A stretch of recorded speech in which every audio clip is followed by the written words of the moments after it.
now invite and welcome Dr. Radha Podal. She is, as I in the beginning said, is the founder of the Global South Coalition Dignified Menstruation. She is one of the pioneers on actually, sort of setting an example of what a decolonial movement, feminist movement building can look like, being led in Global South or by Global South. Over to you, Radhaji. Thank you, Lakshmanji. Namaste. Shalom alaikum. Bonjour. Good morning.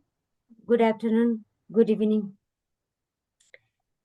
Distinguished delegates and friends, with respect to all those present, we are in for a very interesting time. I want to extend my warm welcome to those joining us in person and virtually on behalf of Global South Coalition for Dignified Menstruation and the entire organizing team. Let me be honest. I'm currently experiencing a feeling of warmth and melting of my heart as I observe the wider and inclusive commitment, participation, and solidarity towards marking the 6th International Dignified Menstruation Day. You may know that our experience with gender equality, empowerment, human rights, reproductive rights, and menstruation has been met with resistance from friends and organizations since beginning. Nonetheless, we have never ever given up. On behalf of Global South Coalition for Dignified Menstruation, I would like to express my sincere gratitude to all who have been and still support us directly and indirectly. Let's congratulate ourselves and have a huge round of applause for this. In order to demand, celebrate, or act around dignified menstruation, we must examine the nature and complexity of menstrual discrimination in our society. Menstrual discrimination is comprised in a range of perception and practices such as silence, taboos, stigma, restrictions, abuses, violence, and deprivation from resources and services that are associated with menstruation throughout the life cycle of menstruators.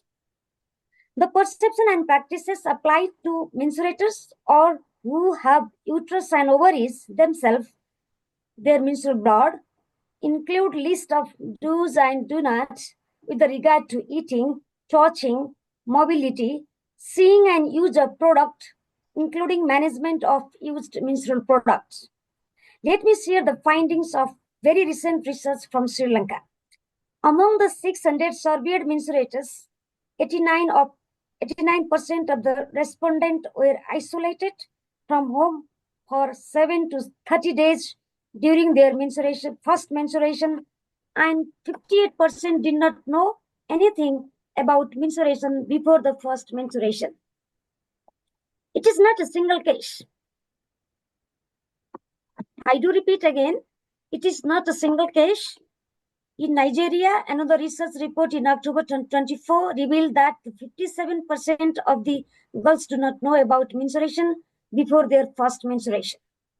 Many scholars believe that it is only the matters in the global south due to the poverty, illiteracy, or religion. It is not the case. According to the reports in the UK, 1 in 3 young girls are not ready for their first menstruation. Let me reiterate here that menstrual discrimination since childhood is the primary underlying factor for construction of systemic inequalities and patriarchal structures.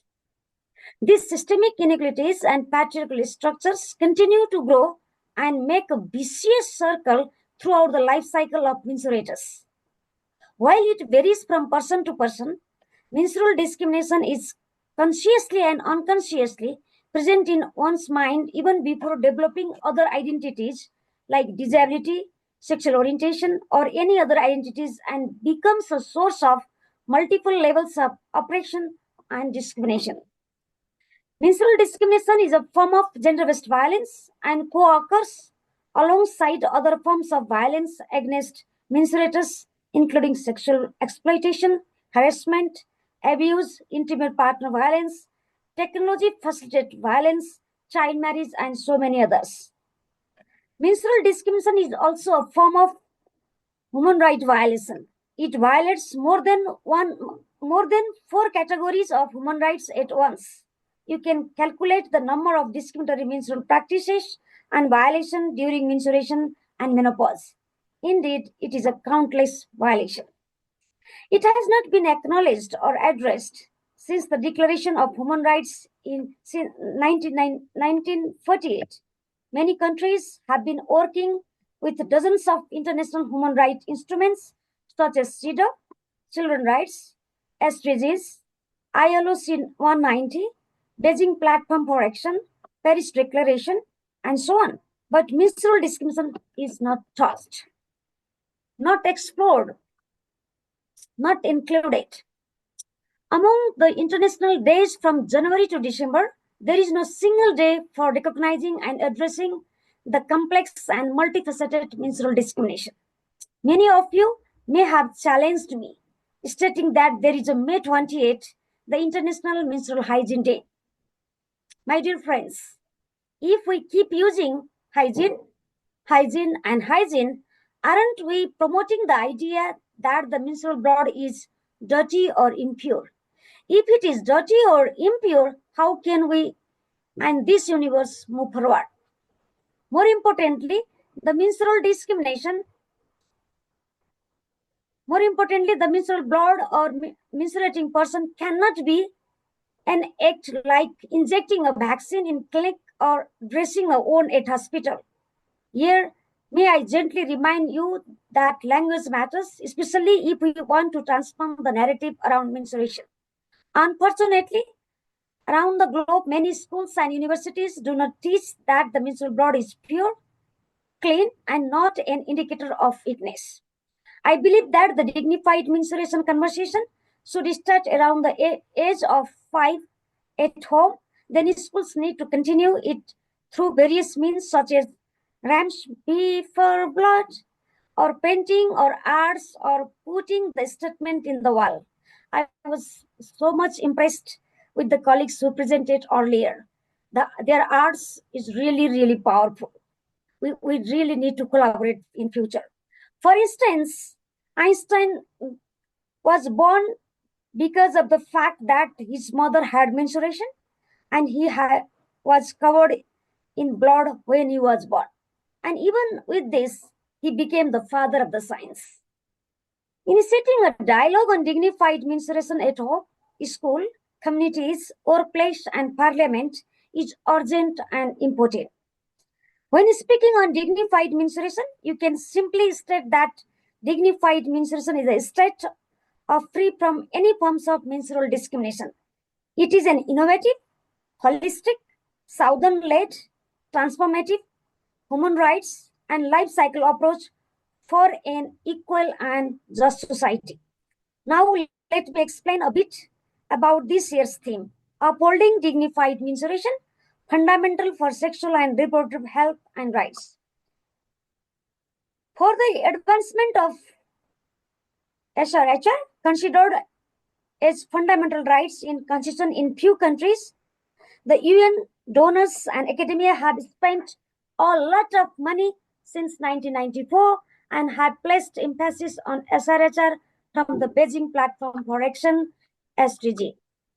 Our research with Amplified Change in Nepal indicates that menstrual discrimination is a significant obstacle to asserting sexual and reproductive health and rights at different levels, albeit individually, at home, in a school, in the community, in a health center, and in any other public institutions. For example, if a menstruator cannot say no, to menstrual discrimination at home, how could she say no to unsafe sex, seek for emergency contraceptive, or seek for a certified health institutions or health worker for safe abortion service or prevent HIV? All elements of SRHR are linked with menstruation, but there is no space for dignified menstruation in current conversation of SRHR around the globe. Talking about the anatomy and physiology of menstruation and menstrual management does not reveal the menstrual discrimination that surrounds us. A menstruator is already facing multiple challenges due to menstrual discrimination without addressing pre-existing underlying barriers of SRHR. How can we claim climate justice within the SRHR spectrum? Even distribution of the eco-friendly menstrual products solely cannot address the systemic inequalities of climate justice. I humbly request that HR actors stop watering the sand. They are not my words, but are the part of the findings of one of the research. Today, may I remind all SRHR actors that neither the 9 elements of SRHR nor the specific program of comprehensive sexual education programs recognize and incorporate dignified menstruation. Let's promise today that we will endeavor to incorporate dignified menstruation in all conversation around SRHR, climate justice, and everywhere else it matters, because menstruators are everywhere. Let's work together to change the narrative around menstruation so that they include the needs and priorities of menstruators in all aspects of their life. I appeal to all global leaders to act now, and do not forget to incorporate it into the 13th anniversary of Beijing 30 Plus next year. It is a high time to redirect funding to the Global South for research, programs, media engagement on dignified menstruation for equal and just society. Once again, I do welcome everyone and appeal for all of you to become an advocate on dignified menstruation, no matter where you are and whatever capacity you have. Gender equality talk, dignified menstruation first. Gender equality talk, dignified menstruation first. Thank you.